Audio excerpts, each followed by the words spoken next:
खिलाड़ी बहुत ही छोटा, छोटे से छोटा, इतना सा छोटा, पिद्दी भर का हो और अचानक से उसी पिद्दी भर के खिलाड़ी से बड़े खिलाड़ी से भी ज़्यादा भव्य व्यवहार हो तो उस पर क्या कहेंगे। सीएम योगी ने एआई की दुनिया में कहीं नहीं ठहरने वाले एक प्लेयर को ग्रैंड मास्टर के तौर पर पेश कर दिया।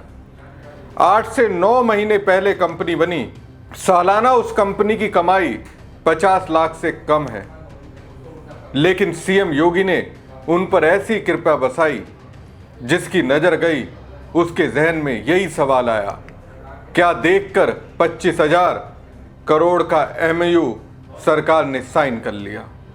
नमस्कार दोस्तों, मैं हूं परवीन सानी। भैया, जब सीएम योगी ने एक्स पर पोस्ट करके ऐलान किया कि उत्तर प्रदेश में अब आर्टिफिशियल इंटेलिजेंस की शक्ति को अपना रहा है, 25,000 करोड़ के एमओयू के साथ पूछ एआई प्रदेश में AI university, large scale data centre infrastructure, AI park लाएगा। इस प्रयास में गवर्नेंस में मजबूती मिलेगी, इनोवेशन को बढ़ावा मिलेगा और हमारे युवाओं के लिए मौके तैयार होंगे। लेकिन दोस्तों, सीएम योगी के इस दावे को शायद एलन मस्क का एक्स सुनना नहीं चाहता था। एक्स ने बस रत्ती भर का सच रखा, उसके बाद तो पूछ एआई को बनाने वाले भाइयों की पूरी पूछ सोशल मीडिया पर लोगों ने पकड़ ली। एक्स ने सीएम योगी को reader added context they thought people might want to know के जरिए जवाब दिया।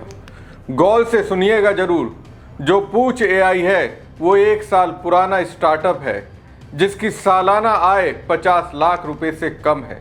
50 लाख रुपए का सालाना आय डील यूपी सरकार ने इससे कितनी की?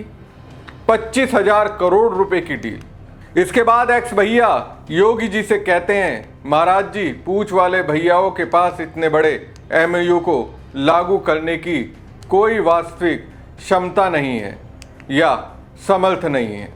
मतलब एक्स ने आगाह किया, जिस कंपनी पर यूपी को तकनीक के मामले में विकसित बनाने की जिम्मेदारी सौंपी जा रही है वो वास्तव में फर्जी है। बचिए, कहाँ आप पैसा लगवा रहे हैं?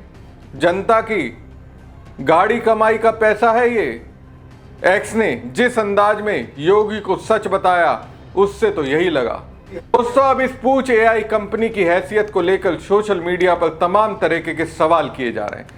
सवाल यह है, जब कंपनी की नेटवर्थ कम है तो यूपी सरकार ने इतनी बड़ी डील कैसे कर ली? सवाल ये भी उठ रहे हैं कि आखिर ये कौन है, किसकी है और काम क्या करती है। दावे के मुताबिक ये कंपनी सिर्फ 1 साल पुरानी बताई जा रही है और इसका सालाना रेवेन्यू काफ़ी कम बताया जा रहा है। इसी के चलते सवाल उठ रहे हैं कि इतने कम रेवेन्यू वाली ये कंपनी 50,000 करोड़ रुपए का एमओयू कैसे साइन कर सकती है। रोचक बात यह है कि इस कंपनी के सीईओ सिद्धार्थ भाटिया ने परप्लेक्सिटी और गूगल क्रोम को $50 बिलियन में खरीदने का ऑफर दे डाला था। इससे पहले ये कंपनी इंटर्नशिप करने वालों को 2 लाख रुपए देने का ऑफर देकर भी चर्चा में आ चुकी है। दिसंबर 2025 में इस कंपनी का फ्रंट पेज विज्ञापन भी चर्चा का विषय बना था। हालांकि अभी तक इस कंपनी को कहीं से भी कोई फंडिंग नहीं मिली है। बेंगलोर से चलने वाली इस कंपनी में सिद्धार्थ भाटिया को फाउंडर और सीईओ हैं, वहीं अरिजीत जैन भी को फाउंडर हैं। पूछ एआई की वेबसाइट पर दी गई जानकारी के मुताबिक ये व्हाट्सएप पर चलने वाला एक चैटबॉट टूल है। भारत की भाषाओं पर काम करने वाला ये टूल वॉइस बेस्ड है। इसके जरिए आप व्हाट्सएप पर ही एआई का इस्तेमाल कर सकते हैं और उससे कुछ भी पूछ सकते हैं। पूछ एआई के व्हाट्सएप के जरिए इस नंबर पर जाकर आप उससे क्वेश्चन पूछ सकते हैं, जैसे एआई से पूछते हैं, चैट जीपीटी से पूछते हैं। अब जो दोस्तों नई बात सामने आई है उसमें जहां तक मुझे पता चला है, पूछ वालों के पास व्हाट्सएप चैट वाला भी प्रोडक्ट नहीं है। सिर्फ इस नंबर पर आप कॉल कर चैट कर सकते हैं, उसमें भी आपको अधूरा ही जवाब मिलेगा। ऐसा इसलिए क्योंकि व्हाट्सएप पर अब मेटा एआई ही रहेगा, दूसरे एआई का रास्ता उन्होंने बंद कर दिया है। 2 महीने पहले से पूछ एआई का ये नंबर काम नहीं कर रहा है।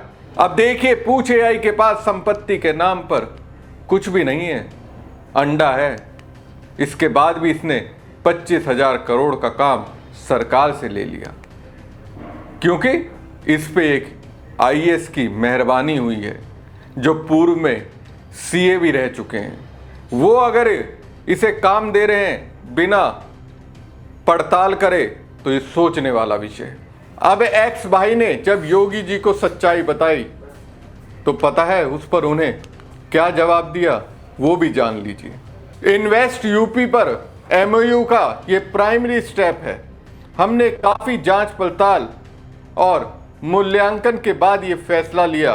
पूछ एआई के साथ एमओयू ज्ञापन भी इसी प्रकार इन्वेस्ट यूपी की ओर से एआई क्षेत्र में संभावनाओं का पता लगाने की प्रक्रिया की शुरुआत है। ये एमओयू सरकार पर बाध्यकारी नहीं है। किसी भी प्रकार की सरकारी अनुमति, अनुमोदन या लाइसेंस सहित आगे की प्रगति संभावित निवेशकों के प्रस्ताव के विस्तृत मूल्यांकन पर निर्भर है। शर्तों को पूरा न करने वाले किसी भी संभावित निवेशक का समझौता ज्ञापन स्वतः ही रद्द कर दिया जाएगा। तो सीएम योगी ने दो बातें कही। एक तो उन्होंने कहा कि एमओयू काफी सोच समझकर किया गया, तो इससे ऐसा लगता है शायद सरकार को पूछ एआई की पूछ पैसे के मामले में कितनी लंबी है इसकी जानकारी थी। महाराज जी को मालूम है। दूसरी बात, योगी जी ये कह रहे हैं मूल्यांकन में फेल होने के बाद एमओयू कैंसिल हो जाएगा। सर, मुख्यमंत्री जी कुछ भी नहीं है।